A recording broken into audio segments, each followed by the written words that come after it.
रविवार को इजराइल एक बार फिर रॉकेट हमलों से थर्रा उठा और ये जो हमले हैं वो कई मायनों में अहम हैं। सबसे बड़ी बात तो ये है कि 7 अक्टूबर 2023 को जब हमास की तरफ से इजराइल पर हमले किए गए थे तो कई हज़ार रॉकेट जो हैं वो दागे गए थे और उसके बाद जो इजराइल ने हमास के ख़िलाफ़ एक युद्ध छेड़ा जिसमें कि हवाई हमले तो हुए ही, उसके बाद ज़मीनी ऑपरेशन जो है वो भी शुरू हुआ और उन हमलों के बाद जो है वो ये कहा गया कि हमास की जो रॉकेट से हमलों की क्षमता है वो नष्ट कर दी गई है और ख़ास तौर पे लंबे दूरी के जो रॉकेट हैं, जो मिसाइल है, उसकी क्षमता तो पूरी तरह से ख़त्म कर ही दी गई है। लेकिन रविवार को जो हमले हुए उसमें 50 मील से अधिक लंबी दूरी तक मार करने वाले रॉकेट और मिसाइल जो है इसका इस्तेमाल किया गया और अल कासम ब्रिगेड की तरफ से इस बात का दावा किया गया कि हमास ने ही ये हमला किया है। और हमला इतना बड़ा था कि तेल अवीव में भी एयर सायरन की आवाज़ सुनाई पड़ी। पिछली बार एयर सायरन की आवाज़ तेल अवीव जो कि राजधानी है और गाज़ा पट्टी से अच्छा खासा दूर है, वहाँ 29 जनवरी को एयर सायरन बजा था। उसके बाद आज जो है वो एयर सायरन बजा और इसके साथ ही जो लोग हैं वो दहशत में आ गए, सुरक्षित ठिकानों की तरफ भागते नज़र आए। ख़ास तौर पे जो तटीय इलाके में लोग जो बीच पर थे संडे होने की वजह से वो भी जो है वो सुरक्षित ठिकानों की तलाश में भागते नज़र आए। जो बिल्डिंग्स में लोग रहते हैं वो भी सेफ़ प्लेस की तरफ जो भागते नजर आए और कई महीनों के बाद क्योंकि इस तरह का हमला हुआ है तो लोगों में अच्छा खासा जो एक दहशत है वो देखा गया। अहम बात यह है कि जो इजराइल लगातार दावा करता रहा है कि हमास के टेरर नेटवर्क को उसने पूरी तरह से ख़त्म कर दिया है, उसके बावजूद हमास की तरफ से इतना बड़ा हमला जो है वो कैसे हुआ। अगर सरकारी तौर पे देखें तो इजराइल की तरफ से इस बात की पुष्टि की जा चुकी है कि 8 से 12 रॉकेट जो हैं वो तेल अवीव की दिशा में आगे बढ़े, हालांकि उनको हवा में ही नष्ट कर दिया गया आयरन डोम की मदद से, लेकिन इसके बावजूद जो है एक दहशत का आलम बना। ये भी देखने में आया है कि रॉकेट के जो टुकड़े हैं जो हवा में नष्ट किए गए वो कई इलाकों में गिरे हैं और वहाँ जो धूल और जो धुएँ का जो गुबार है वो देखा गया। तो आखिरकार इतना बड़ा जो हमला है कैसे अंजाम दिया गया। जो आईडीएफ की तरफ से या इजराइल की तरफ से जो जानकारी आ रही है उसके मुताबिक ये कि जो ये हमले हैं वो राफा से किए गए और राफा वो इलाका है जहाँ पर इजराइल जो है अपने ऑपरेशन की शुरुआत कर चुका है। पूर्वी राफा से उसने ऑपरेशन की शुरुआत की थी और उसका कहना है कि हमास का पूरी तरह से खात्मा तब तक नहीं होगा जब तक कि राफा में पूरी तरह से जो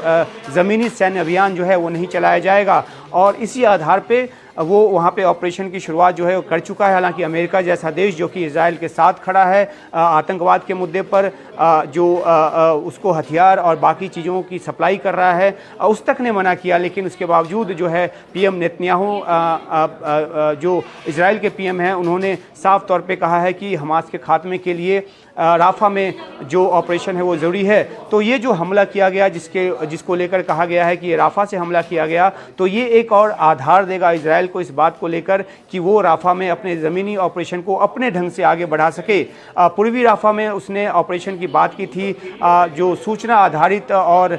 लिमिटेड जो टारगेट की जो उन्होंने बात की थी, लेकिन जिस तरीके से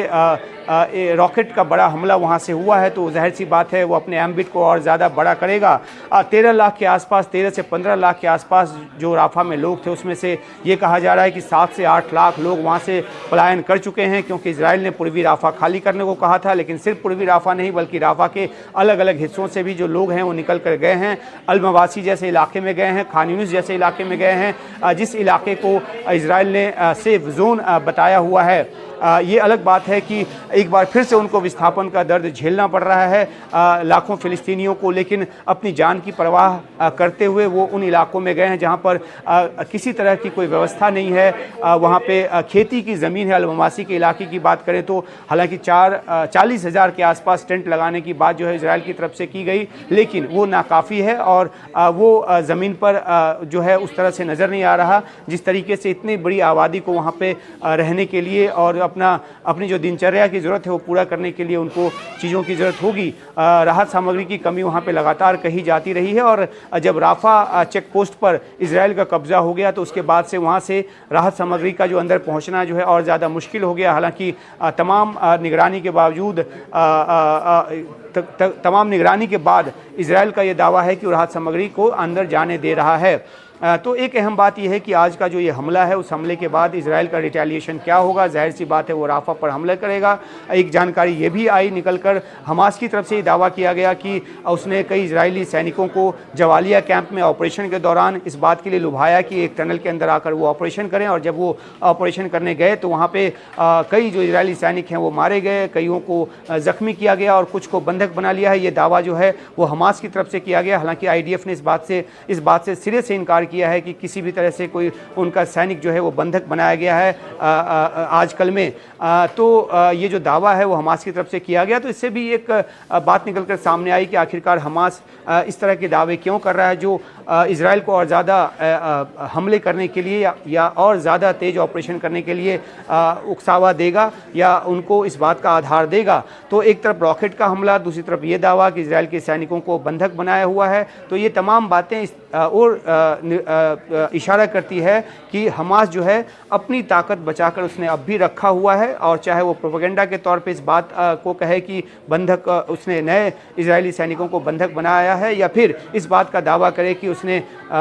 जो इतना बड़ा रॉकेट हमला है एक बार फिर से किया है जो तेल अवीव तक पहुंचा है। तो इससे जाहिर होता है कि हमास जो है वो इजराइल को पूरा मौका दे रहा है कि वो और ज़्यादा जो बड़ा और ज़्यादा जो तीक्ष्ण ज़मीनी ऑपरेशन है वो करे। दुनिया के देश मना कर रहे हैं इजराइल को, लेकिन राफा में वो हमले अपने नहीं रोक रहा, जो कि अभी लिमिटेड हमले हैं। लेकिन आज के हमले के बाद उसे खुला हाथ मिल जाएगा और दुनिया को ये कहने का मौका भी मिल जाएगा कि देखो राफा से हमारे ऊपर हमले हो रहे हैं। हालांकि इस हमले में किसी को कोई जानी नुकसान की खबर अब तक नहीं है, लेकिन नुकसान का जो खतरा है वो लगातार बना हुआ है। इस आधार पर जो एक फ्री हैंड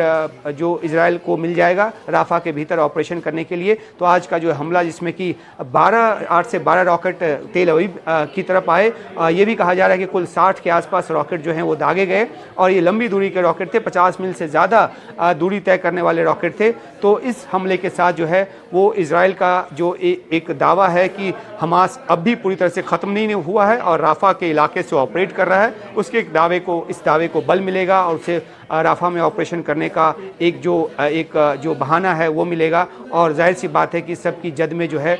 इस सब के बीच जो है वो आम फ़िलिस्तीनी पिस रहे हैं, और उनका जो दुख है वो अंत होता फ़िलहाल नज़र नहीं आ रहा। ख़ासतौर पे आज के हमले के बाद इजराइल अपने सैन्य अभियान को और ज़्यादा तेज़ी और मजबूती के साथ राफा में भी बढ़ाएगा, जो कि दक्षिणी गाज़ा का शहर है, ये तो तय है।